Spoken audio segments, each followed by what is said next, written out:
The only way to make sense out of change is to plunge into it, move with it, and join the dance.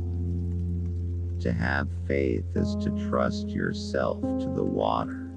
When you swim, you don't grab hold of the water, because if you do, you will sink and drown.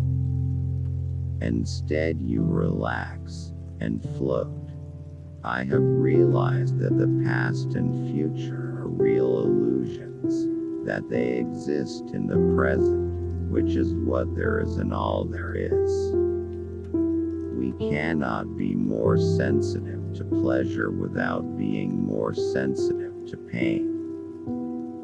No work or love will flourish out of guilt, fear, or hollowness of heart, just as no valid plans for the future can be made by those who have no capacity for living now. The ego is nothing other than the focus of conscious attention. Things are as they are. Looking out into the universe at night, we make no comparisons between right and wrong stars, nor between well and badly arranged constellations.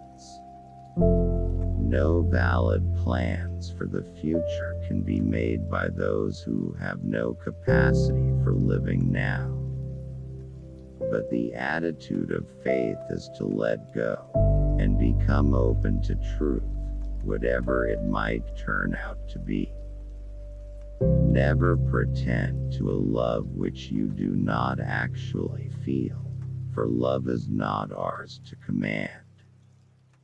You and I are all as much continuous with the physical universe as a wave is continuous with the ocean. But I'll tell you what hermits realize. If you go off into a far, far forest and get very quiet, you'll come to understand that you're connected with everything. So then, the relationship of self to other is the complete realization that loving yourself is impossible without loving everything defined as other than yourself. How is it possible that a being with such sensitive jewels as the eyes, such enchanted musical instruments as the ears, and such fabulous arabesque of nerves as the brain can experience itself anything less than a god? In other words, a person who is fanatic in matters of religion and clings to certain ideas about the nature of God and the universe becomes a person who has no faith at all. Technology is destructive only in the hands of people who do not realize that they are one and the same process as the universe. The reason we have poverty is that we have no imagination. There are a great many people accumulating what they think is vast wealth, but it's only money. They don't know how to enjoy it, because they have no imagination. Zen does not confuse spirituality with thinking about God while one is peeling potatoes. Zen spirituality is just to peel the potatoes. We identify in our experience a differentiation between what we do and what happens to us. Some believe all that parents, tutors, and kindred believe. They take their principles by inheritance and defend them as they would their estates, because they are born heirs to them. Buddhism has in it no idea of there being a moral law laid down by some kind of cosmic lawgiver. What the devil is the point of surviving, going on living, when it's a drag? But you see, that's what people do.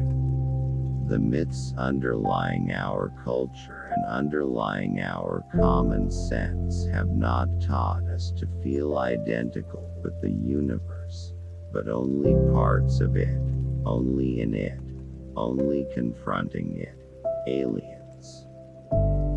The difficulty for most of us in the modern world is that the old-fashioned idea of God has become incredible or implausible. So the Bodhisattva saves all beings, not by preaching sermons to them, but by showing them that they are delivered, they are liberated, by the act of not being able to stop changing. In known history, nobody has had such capacity for altering the universe than the people of the United States of America. And nobody has gone about it in such an aggressive way. The moralist is the person who tells people that they ought to be unselfish, when they still feel like egos, and his efforts are always and invariably futile. Wars based on principle are far more destructive. The attacker will not destroy that which he is after.